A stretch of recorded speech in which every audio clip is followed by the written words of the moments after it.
En este video aprenderemos cómo calcular la confiabilidad en el programa estadístico JASP.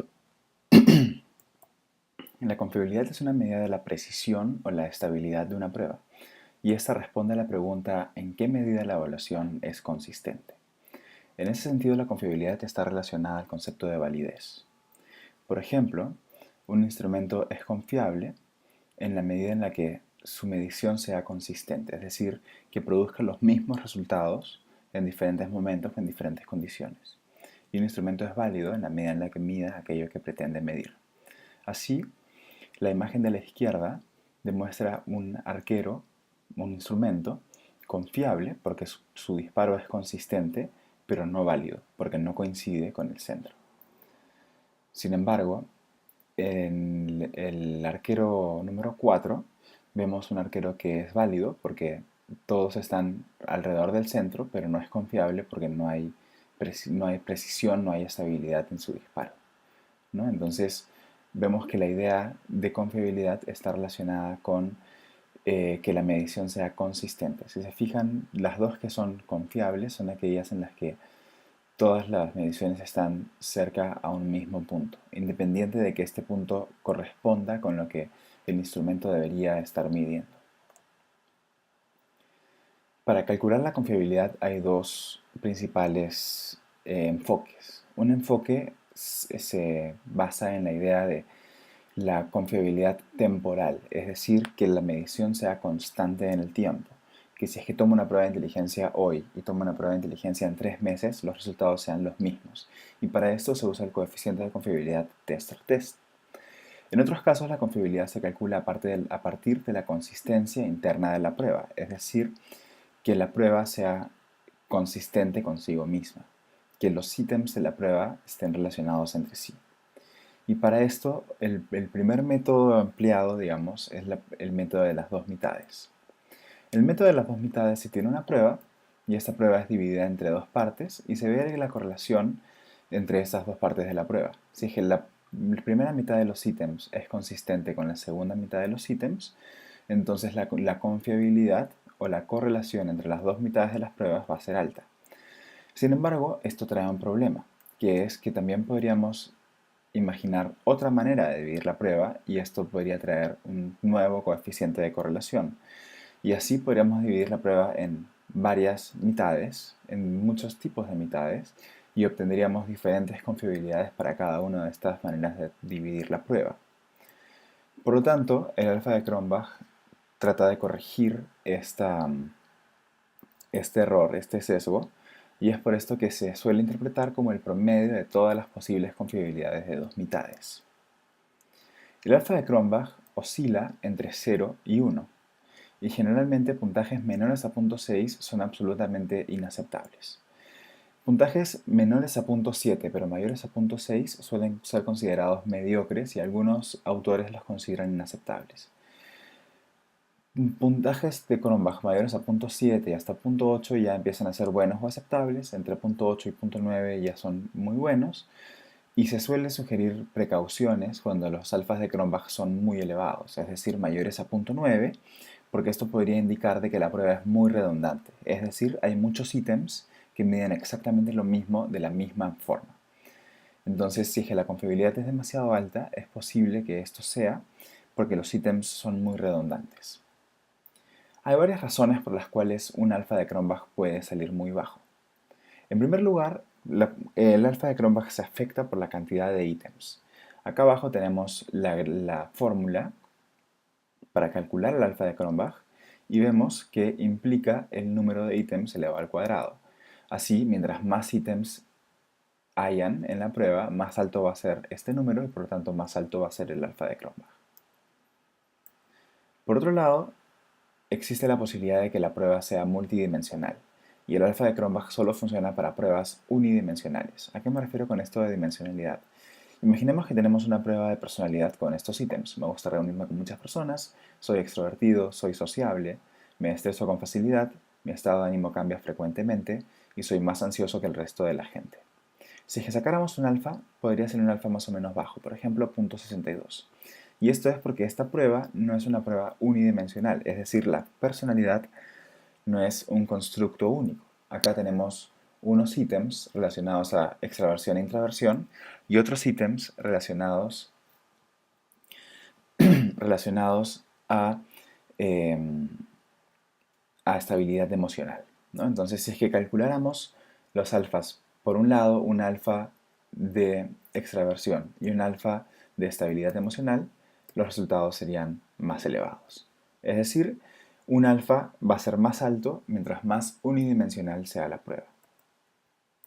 En tercer lugar, un alfa puede salir muy bajo debido a que hay ítems inversos. Por ejemplo, imaginemos que tenemos esta escala de ansiedad y tenemos un alfa muy bajo, alfa igual 0.40.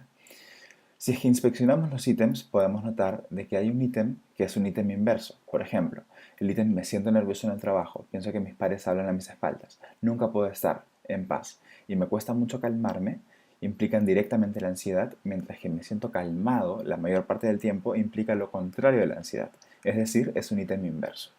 Por lo tanto, tendríamos que recodificar este ítem de manera de que las puntuaciones altas en este ítem ahora tengan puntajes bajos y viceversa. Y si es que volviéramos a correr el análisis, ahora tendríamos un alfa mucho más alto. Entonces, es muy importante tener en consideración los ítems inversos a la hora de calcular el alfa de Cronbach. Acá tenemos una ilustración del punto anterior de cómo varía el alfa de Cronbach en función al número de ítems. Podemos ver cómo con un ítem, por ejemplo, el alfa de Cronbach puede ser de 0.30 y a medida que aumentan los ítems, aumenta el alfa de Cronbach. En todos estos casos, las correlaciones entre los ítems son las mismas, sin embargo, por la causa de que hay más ítems, el alfa de Cronbach va aumentando. Entonces, se recomienda que las escalas tengan por lo menos entre 6 y 10 ítems para evitar de que los alfas sean muy bajos debido a un número muy bajo de ítems. ¿Qué podemos hacer si es que el alfa de Cronbach es muy bajo? Hay varias cosas que podemos mirar. En primer lugar, verificar que efectivamente la prueba realmente sea unidimensional. Es posible que la prueba no sea unidimensional y que sea entonces más apropiado establecer alfas de Cronbach por separado para cada una de las dimensiones. Para esto se puede usar una técnica como el análisis factorial o consultar la teoría para poder verificar si es que la prueba es realmente unidimensional. En segundo lugar, verificar de que no hayan ítems inversos. Si es que hay ítems inversos, es necesario revertir estos ítems inversos antes de hacer el análisis de confiabilidad. Además, es importante evaluar la posibilidad de no emplear algunos ítems. Si es que la correlación de un ítem con el total es muy baja, es probable de que no usar ese ítem, no incluirlo en el análisis, mejore los niveles de la confiabilidad de la prueba. Finalmente, si es que ninguna de esas técnicas funciona, hay que evaluar la necesidad de reconstruir la prueba, de hacer nuevos ítems y de volver a diseñar la prueba. Es importante recordar que cuando hablamos de confiabilidad, estamos hablando de las interpretaciones que hacemos de los puntajes y no de la prueba misma. Es por esto que la confiabilidad es específica a una muestra y a un tiempo. Es inadecuado pensar de que una prueba que tiene evidencias de confiabilidad las tendrá para todas las poblaciones y por todos los tiempos. Por esto es muy importante que siempre que esté haciendo una investigación, someta los resultados de la prueba a un análisis de confiabilidad. Ahora vamos a ver un ejemplo sobre cómo calcular la confiabilidad en el programa JASP. Usaremos la prueba TAS, que es una prueba que mide la lexitimia, definida como la dificultad para identificar y expresar emociones. La prueba consta de 20 ítems, por ejemplo, tengo sentimientos que casi no puedo identificar. La prueba cuenta con 5 ítems inversos, que son el 4, soy capaz de expresar mis sentimientos fácilmente, el 5, prefiero pensar bien acerca de un problema en lugar de solo mencionarlo, el 10, estar en contacto con las emociones es muy importante, el 18, puedo sentirme cercano a alguien incluso en momentos de silencio, el 19, encuentro útil examinar mis sentimientos para resolver problemas personales. Entonces vamos a entrar al programa JASP para analizar la confiabilidad de este cuestionario.